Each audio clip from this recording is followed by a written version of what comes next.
Hello students, आज एक topic हम आपको पढ़ाने जा रहे हैं। उसका नाम है नेशनल इनकम। टॉपिक हमारा है नेशनल इनकम। नेशनल इनकम,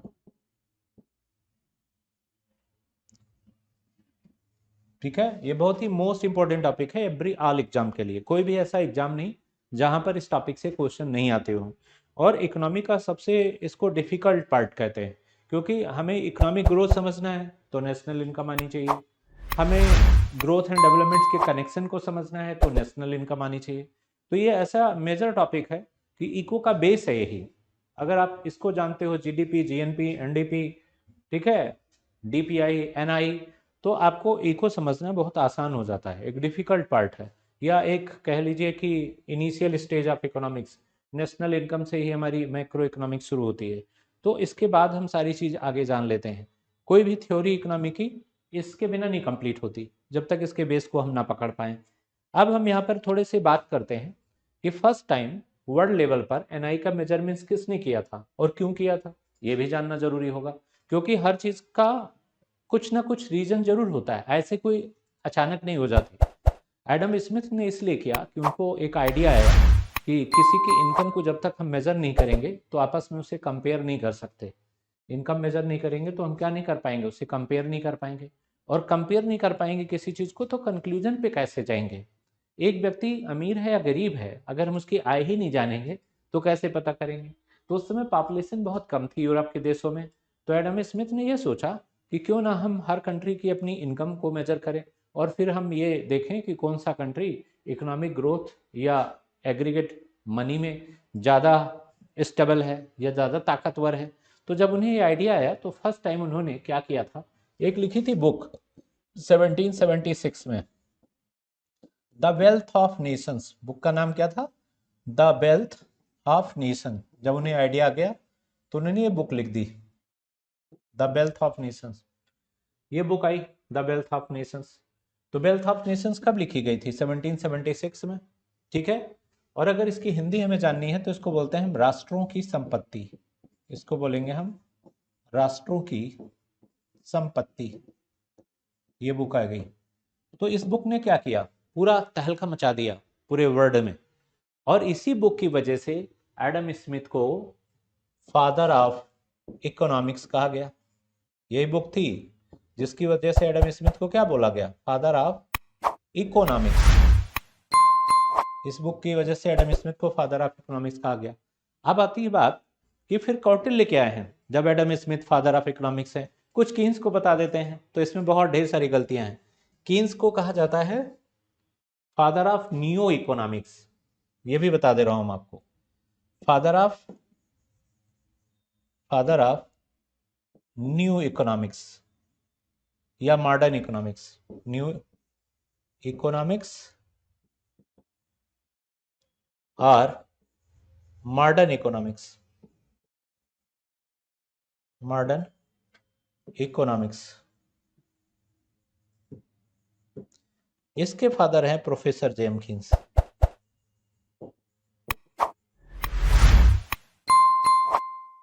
इसके फादर कौन है? Professor Jenkins, father of new economics या फादर ऑफ मॉडर्न इकोनॉमिक्स। अब आता है कि इकोनॉमिक्स का राइटर किसको कहते हैं। एक बेसिक बात जानिए, कभी कभी होता ही है कि बहुत हाई लेवल की बातें जान लेते हैं बट उसका बेस नहीं पकड़ पाते। और जब तक बेस नहीं पकड़ पाएंगे कॉन्सेप्ट क्लियर होगा ही नहीं। जब किसी चीज का हम स्टार्टिंग ही ना जान पाए, शुरू कहाँ से हुआ, बीच से शुरू कर ले, तो हम फिर जड़ नहीं जानते उसका। तो इसीलिए हमारे क्वेश्चन गलत होने लगते हैं। तो ये इसके फादर हैं, ये इसके फादर हैं, फादर ऑफ मॉडर्न इकोनॉमिक्स के। अब आता है राइटर ऑफ इकोनॉमिक्स कौन है। तो राइटर ऑफ इकोनॉमिक्स हम आपको बता रहे हैं कौन है। राइटर ऑफ इकोनॉमिक्स हम बोलते हैं कौटिल्य को। देखिए, इकोनॉमिक्स का जो ज्ञान है ये कौटिल्य का ही है। लेकिन हमारे देश में कोई भी चीज़ सिस्टमेटिक तरीके से नहीं की जाती। हर चीज़ को आपस में मिला दिया जाता है। और हर चीज़ को जब आपस में मिलाया जाएगा तो बट नेचुरल है, उसमें वो वैरायटीज़ नहीं आएगी जो होनी चाहिए। तो ऐसी स्थिति में अगर हम एक ही बुक में रीजनिंग करने लगे, उसी में मैथ, उसी में इंग्लिश, और अगर हम अलग अलग सेपरेट बुक बना लें, सेपरेट नोट्स बना लें, तो उसमें क्वालिटी होगी, सेपरेट नोटबुक में क्वालिटी होगी, तो उसका हमें फ़ायदा होने लगेगा। लेकिन अगर हम सेपरेट नोटबुक नहीं बनाएंगे तो उसमें क्वालिटी नहीं होगी और उसका हमें कोई बेनिफिट्स नहीं मिलेगा। तो हमें सेपरेट नोट्सबुक बना के अपने सारे काम करने चाहिए, और अगर सेपरेशन हो जाता है तो फ़ायदा होता है, स्पेशलाइजेशन आ जाता है। तो इसीलिए एडम स्मिथ ने इसका तो फ़ायदा उठा लिया। हमारे कितने ग्रंथ हैं जो विदेशी जाते हैं, ट्रांसलेट करते हैं, अपना नाम देते हैं और उसके ज्ञान का फ़ायदा उठाते हैं। हम उन ग्रंथों से कुछ भी ज्ञान नहीं लेते। गीता हमारी दुनिया में सबसे ज्ञान का संग्रह कहा जाता है। रामचरितमानस, हम ये सब को पढ़ते ही नहीं है। अंग्रेज क्या करते हैं, इसी से ज्ञान लेते हैं। ऐसे कुछ इकोनॉमिक्स में था कि कौटिल्य ने ही सबसे पहले इको में बात की, अर्थ राजनीति समाज तीनों की, लेकिन उसको एक अलग इको की बुक नहीं बनाया। तो इसलिए राइटर कौटिल्य को कहा जाता है, फादर एडम स्मिथ को, और father of modern economics JM Keynes को कहा जाता है। इको के कॉन्सेप्ट इतने अच्छे से हमारे क्लियर हैं कि एक एक चीज़ को हम एक लेमैन को पढ़ा सकते हैं जो बिल्कुल इको जीरो से जानता हूँ। इसलिए मैंने अब ये बनाया हुआ है कि हम जीएस के दो पोर्शंस को बहुत अच्छे से कवर करेंगे, वो होगा पॉलिटी एंड इकोनॉमी। और ये दोनों मेरे बड़े इंटरेस्टिंग टॉपिक हैं और मोस्ट स्टैंडर्ड टॉपिक होने की वजह से इनके सारे सिलेबस को हम आपको बहुत ही आसानी से समझाएंगे। आप मेरी क्लास में आते रहिए। इको जीएस वेरी इजी, अगर आप ये ना कहना तो फिर मुझसे बात करना, ये बहुत इजी है। और अब इधर क्लास रेगुलर होगी क्योंकि मैं कुछ घरेलू पर्सनल प्रॉब्लम की वजह से छुट्टी में था, शादी वादी अटेंड कर रहा था, तो मैं अब आ गया हूँ प्री ओरिएंटेड सिलेबस और मेंस दोनों कराने के लिए। तो आप हमारी क्लास को रेगुलर अटेंड करें जिससे आपको इसका फ़ायदा मिलता रहे। ठीक है, ओके। अब इसके बाद हम आते हैं नेक्स्ट टॉपिक पे। तो ये हो गया। अब आता है इको को दो पार्ट में किसने डिवाइड किया, इकोनॉमिक्स। इसको हमने दो पार्ट में बांट दिया। ये दो पार्ट में डिवाइड करने वाला कौन है, इस सब पे क्वेश्चन बनता है।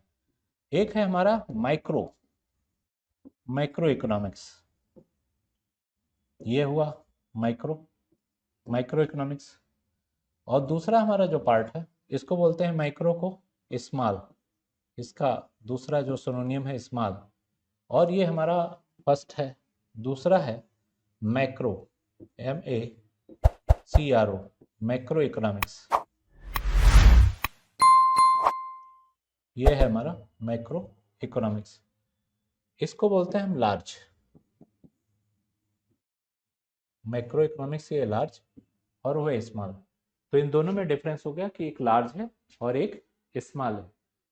माइक्रो स्मॉल है तो इसमें क्या क्या आएगा, इसमें हमारे आएगा एलास्टिसिटी, इसमें आएगी एलास्टिसिटी। दूसरा इसमें क्या आएगा, पहला हो गया एलास्टिसिटी, दूसरा इसमें डिमांड, डिमांड। इसमें आपका आएगा प्राइज, ठीक है। इसी में आपका आएगा अदर सारे, इसी का पार्ट होते हैं। तो मैक्रो इज द स्मॉल और बट प्रिंसिपल ऑफ इकोनॉमिक्स है, सिद्धांत है, ठीक है। ये प्रिंसिपल है, प्रिंसिपल ऑफ इकोनॉमिक्स है। और ये क्या है, ये प्रिंसिपल नहीं है, ये लार्ज है और ये फैक्ट है सारा, फैक्ट बेस्ड इकोनॉमिक्स। फैक्ट इसमें बातें की गई हैं। तो मैक्रो एंड मैक्रो को बांटा किसने, इन दोनों पार्ट को बांटने वाले हमारे Ragnar fresh, Ragnar fresh, Ragnar fresh ने इसको दो पार्ट में बांट दिया। अब मैक्रो क्या है, लार्ज क्या है। एक समंदर जो है अपने आप में क्या है, मैक्रो है, लेकिन नदियां हैं माइक्रो हैं। एक यूनिवर्सिटी क्या है अपने आप में, मैक्रो है, उसके अलग अलग डिपार्टमेंट क्या है, माइक्रो है। तो इसको डेवलप करने वाला कौन है, दो पार्ट में रेगनर फ्रिश ने डेवलप किया था। क्योंकि अगर हम किसी चीज़ को डिवाइड कर देते हैं तो अलग अलग स्पेशलाइजेशन उसका हो पाता है, लेकिन जब तक हम उसको डिवाइड नहीं करते अलग अलग एरिया का स्पेशलाइजेशन नहीं हो पाता। तो हमारा एम क्या है, स्पेशलाइजेशन क्रिएट करना। तो इसमें हमने मैक्रो और उसमें दोनों में स्पेशलाइजेशन क्रिएट कर दिया डिवाइड करके, कि जितना इंपॉर्टेंट हमारा माइक्रो है MICRO, उतना ही इंपॉर्टेंट हमारा मैक्रो भी है। और ये फैक्ट बेस है और ये प्रिंसिपल, ठीक है, प्रिंसिपल बेस है। तो ये बात तो यहाँ पे क्लियर हो गया, किसने किया, रेगनर फ्रिश ने किया। अब आगे देखो बेटा क्या है, आगे इसके बेस में चलते हैं। अब यहाँ पर तीन वर्ड्स इको में बहुत जरूरी रहता है पढ़ना, इकोनॉमिक ग्रोथ, इकोनॉमिक ग्रोथ ये होता है। दूसरा वर्ड जो मेन है वो आता है इकोनॉमिक डेवलपमेंट, इकोनॉमिक डेवलपमेंट। तीसरा वर्ड हमारा आता है इकोनॉमिक प्रोग्रेस।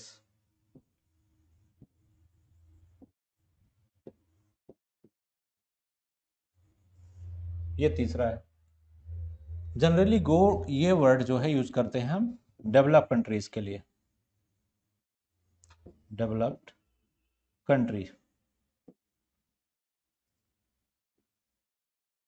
कंट्रीज के लिए, जस्ट लाइक अमेरिका, यूके, इसके लिए हम इसको यूज करते हैं। और इकोनॉमिक डेवलपमेंट डेवलपिंग कंट्री के लिए होगा, डेवलपिंग के लिए, just like India, Pakistan, Bangladesh, Pakistan, Bangladesh, इसके लिए यूज होता है। इकोनॉमिक प्रोग्रेस ये बोथ दोनों के लिए होता है। तो इनको हम समझेंगे कैसे। इसमें इकोनॉमिक ग्रोथ का मतलब है हमने पैसा लगाया और पैसे से हमारी तरक्की हो रही है। हमने लगाया 100 और हमको मिल गया 150, हमने फिर लगाया 200, हमें मिल गया 300 या उसके above. This is the concept of economic growth, यानी पैसा लगाकर पैसे को आगे बढ़ाना, ये कॉन्सेप्ट इकोनॉमिक ग्रोथ कहलाता है। तो पैसे से पैसा लगाकर आगे बढ़ाना अगर इकोनॉमिक ग्रोथ का कॉन्सेप्ट है तो ये क्लियर हो गया, और ये विकसित देशों के लिए ही ये इंडिकेटर के रूप में काम करता है। इकोनॉमिक डेवलपमेंट में आप जब से HDI आया, HDI ह्यूमन डेवलपमेंट इंडेक्स, तब से यहाँ 3 चीजें ली जाने लगी, LR, LE plus PCI, per capita income. अब कोई भी पर्सन या कोई भी कंट्री या उसके लोग ग्रेट कभी है, तब ग्रेट वो कहलाए जाएंगे जब उनके पास एजुकेशन हो, जब उनके पास हेल्थ हो, और जब उनके पास पर कैपिटा इनकम मतलब धन भी हो। तो आज का जमाना 1 in 1 का नहीं है कि आप हेल्दी हैं तो आप बड़े ग्रेट हैं, आप पैसे वाले हैं तो आप बड़े ग्रेट हैं। तीनों का होना जरूरी है, good education, good health and good money. ये तीनों जिसके पास है आज के समय में वो ग्रेट है। जिसके पास एक चीज है, पैसा है और ज्ञान नहीं है, वो भी किसी काम का नहीं। ज्ञान है बट इकोनॉमिक क्राइसिस है, वो भी ठीक नहीं है। तो इसको बैलेंस कर दिया गया। SDI इंडेक्स 1991 में आया। तो आज ग्रेट पर्सन कौन हुआ जो इस इंडेक्स को, तो economic development related to index. Progress क्या होता है, आप धर्मशालाएं बनवाइए, लोगों को फ्री में खाना खिलाइए, गरीबों की सेवा कीजिए, ठीक है, जो पुअर क्लास के लोग हैं उनको धन दीजिए, दान करिए, और उसके बदले में कोई रिवार्ड्स न मांगिए। जैसे विकासशील देशों के लिए अक्सर लोग पूछते हैं कि जो आपका IDA है ये बिना ब्याज के लोन देता है, लंबे समय के लिए देता है, इसका पैसा कहाँ से आता है। तो मैं उन लोगों को एक क्लियर करता हूँ कि इसका पैसा जो विकसित देश हैं वो अपनी GNP का 2% दान दे देते हैं, और उसके लिए वो रिटर्न नहीं मांगते, उस पर ब्याज भी नहीं मांगते। तो वो सारा IDA को जाता है और गरीब देशों में वो पैसा सप्लाई होता है, ठीक है, IDA के थ्रू। तो जैसे हम अमीर हो जाएं, हम गरीबों को पैसा दान करें, ऐसे ही कॉन्सेप्ट यहाँ पर भी लागू होता है। इतना क्लियर हुआ भाई। इसके बाद आगे चलते हैं। अब आता है जब आपने इको ग्रोथ पढ़ लिया, इकोनॉमिक प्रोग्रेस पढ़ लिया, ये सारी बात पढ़ ली, तो इतनी बात तो आपको क्लियर हो गई होगी इस क्लास से कि अब जो है बेसिक कॉन्सेप्ट आपके क्लियर हो गए। अब हम आते हैं कि और आगे बेसिक क्या है। और आगे बेसिक में एक बात सबसे पहले है कि इंडिया लेवल पर नेशनल इनकम का फर्स्ट टाइम मेजरमेंट किसने किया। First time measurement in India, first time measurement national income, national income in India,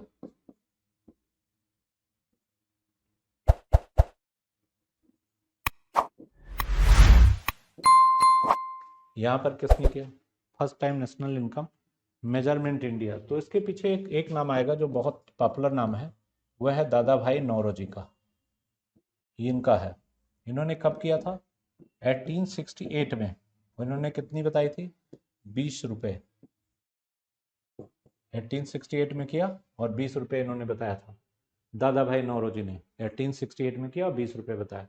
अब इन्होंने पर कैपिटा इनकम कितनी बताई थी, पर कैपिटा इनकम बताई थी इन्होंने 324 करोड़, ये बताया था, अरे सॉरी, हाँ, पर कैपिटा इनकम इतनी बताई, दादा भाई जी ने 20 रुपये ये बताया, और ये बताया नेशनल इनकम, यहाँ पर हम इसको कट करते हैं।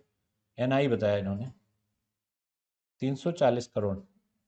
NI national income, national income Dadabhai ने कितनी बताई थी? 340 करोड़ बताई थी। तो ये दोनों सवाल पूछे गए हैं कि दादा भाई ने 1868 में पर कैपिटा इनकम कितनी बताई थी? 20 रुपये। नेशनल इनकम कितनी बताई? 340 करोड़। अब पर कैपिटा इनकम निकालते कैसे हैं? यहाँ पे आएगा PCI. PCI is equal to national income, national income upon total population.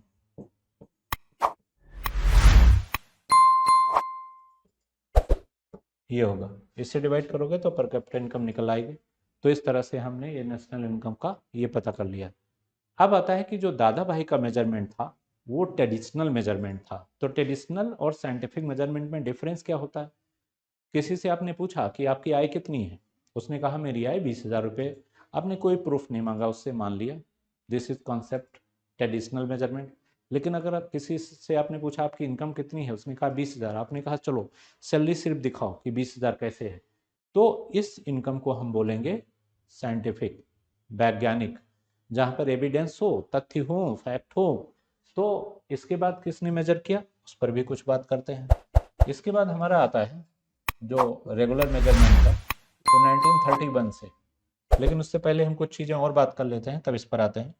जैसे हम बात कर लेते हैं कि दादा भाई पर बनने वाले क्वेश्चनों का। तो दादा भाई पे क्वेश्चन और बनता है, oldest economist, economist of India, oldest economics of India, ये किसको कहा जाता था? दादा भाई नौरोजी को। दादा भाई नौरोजी को ओल्डेस्ट इकोनॉमिक्स। अब इस पे और की क्वेश्चंस क्या बन सकता है?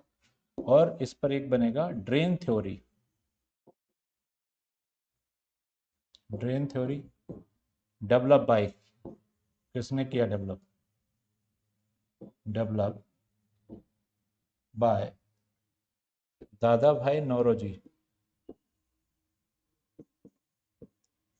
दादा भाई नौरोजी, ये भी इन्होंने ये किया था। और एक बुक और थी, ये क्वेश्चन बन गया इन पर दो, तीसरा बनेगा British rule poverty, poverty in India, ये भी इन्हीं की बुक थी, दादा भाई की। तो ये तीन चीज़ें दादा भाई से रिलेटेड थी। जब भी हम जीएस का कोई भी पोर्शन पढ़ेंगे तो जितनी भी क्वेश्चंस की कनेक्टिविटी हम वहाँ से जोड़ सकते हैं वो जोड़ कर अगर हम पढ़ें तो काफ़ी हमारी क्लियरिटी हो जाती है, अगर कनेक्टिविटी जोड़ लेते हैं। और अगर नहीं जोड़ते हैं तो क्लियरिटी नहीं होती है। तो दादा भाई को हमने आपको क्लियर कर दिया कि ये क्यों थे, किस लिए थे। तो अब आगे इससे बढ़ते हैं, दादा भाई पर क्वेश्चन आ गए। अब आता है साइंटिफिक मेजरमेंट किसने किया? तो साइंटिफिक मेजरमेंट 1931 में BKRV राव ने किया था। BKRV राव, और इन्होंने पर कैपिटा इनकम बताई थी 226 रुपये, इन्होंने किया था। और इतनी बताई पर कैपिटा इनकम। ठीक है, साइंटिफिक मेजरमेंट था, एविडेंस के साथ था। आज भी सोचते हो कि एनआई बिल्कुल अक्यूरेट आती है जो आप कह रहे हो, या जो आपका डेटा आता है? क्योंकि डेटा कलेक्शन वाले हमारे देश में बड़े वीक हैं, पुअर हैं, तो वो सही तरीके से डेटा का मेजरमेंट नहीं कर पाते हैं। इसलिए आज जो भी शो होता है वो एक अक्यूरेट मेजरमेंट नहीं होता। ठीक है, तो एक्यूरेट मेजरमेंट कब आएगा? जब हम डेटा कलेक्शंस के लोगों को ट्रेन करेंगे।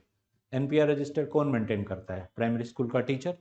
प्राइमरी स्कूल का टीचर घर वहीं बैठकर स्कूल में ही सभी फैमिलीज का बना देता है, जिसका मना है वो एज लिख देता है, जो मना है वो करके बैठ जाता है। तो ये एक गलत बात है। ठीक है, तो 226 रुपये हुआ और वो मेंटेन करता है उसको।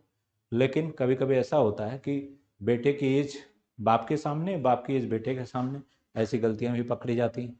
तो मुझे प्रॉपर ट्रेंड डेटा कलेक्टर चाहिए जिससे ये सारी चीज़ें गलत ना हो। ऐसे ही मान लो कि आप कोई भी वेलफेयर पैकेट कुछ बांट रहे हो, तो पता चलता है कि जो ऑन रिकॉर्ड आपके पास है उससे कहीं ज़्यादा उस एरिया में लोग हैं जो रजिस्टर्ड नहीं है।